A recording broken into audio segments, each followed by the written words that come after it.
कांद्यानं आता शेतकऱ्याच्या डोळ्यामध्ये पाणी आणलेलं आहे। निर्यात बंदी आणि कमी भावामुळे शेतकरी अडचणीत सापडलाय।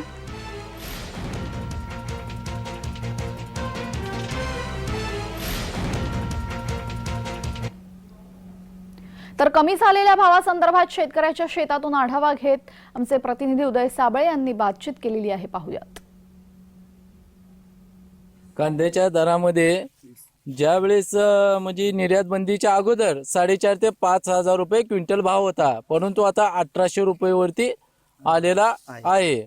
आणि कांद्याची लागवड पण एवढी नव्हती, अवकाळी पावसामुळे मध्यंतरी काही खराब झाला कांदा आणि पूर्वी मान्सून योग्य आला नाही, म्हणून कांद्याची लागवड न झाल्यामुळे एक शेतकऱ्यांना अपेक्षा होती की कांदा योग्य भावात जाईल आणि काय तर 2 रुपये उरतील, परंतु शासनाने योग्य भाव चालू असताना ही निर्यात बंदी आणून शेतकऱ्याचा केसाने गळा कापलेला आहे। गेल्या वर्षी अधिक उत्पन्न झालं म्हणून आमच्या कांदा 700, 800, 1000 रुपयाने गेला आणि आम्हाला भिकाऱ्यासारखा 350 रुपये अनुदान दिलं, त्यातलंही अनुदान शेतकऱ्यांना भेटलं नाही। मला एक सरकारला प्रश्न विचारायचा आहे की कांद्याचा भाव ज्या वेळेला किंवा निर्यात बंदी करताय तुम्हाला कुठल्या ग्राहकानं सांगितलं होतं की कांदा आम्हाला घेणार परवडत नाही म्हणून?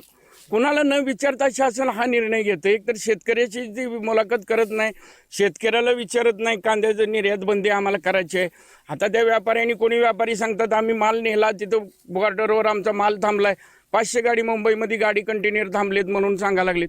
मला सांगा, तुम्ही ही करत असताना ग्राहकाशी किंवा शेतकऱ्याशी संवाद का साधत नाही किंवा का विचारत नाही? तुम्ही सरकारला कुणी तक्रार केली होती का की बाबा कांदा मला लई महाग लागला आहे किंवा कांदा मला 50 रुपयाने घेणं होत नाही? 60 ते 70 रुपयेपर्यंत कांदा शेतकरी ग्राहक कुठला पण घेऊ शकतो आणि परवडतो पण त्यांना, तरी पण तुम्ही मधीच उठून काहीतरी कुणालाच नाही विचारत, तुमच्या मनमानी कारभारानं काहीतरी तुम्हाला भीती वाटते आम्हाला कोणतरी सरकार पाडील, कांदा महाग झाला।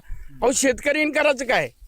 निर्यात बंदी उठवायलाच पाहिजे आम्हाला। ते एक करायला लाख रुपये खर्च म्हणल्यावर 40,000 रुपये सुद्धा त्या कांद्याचं येत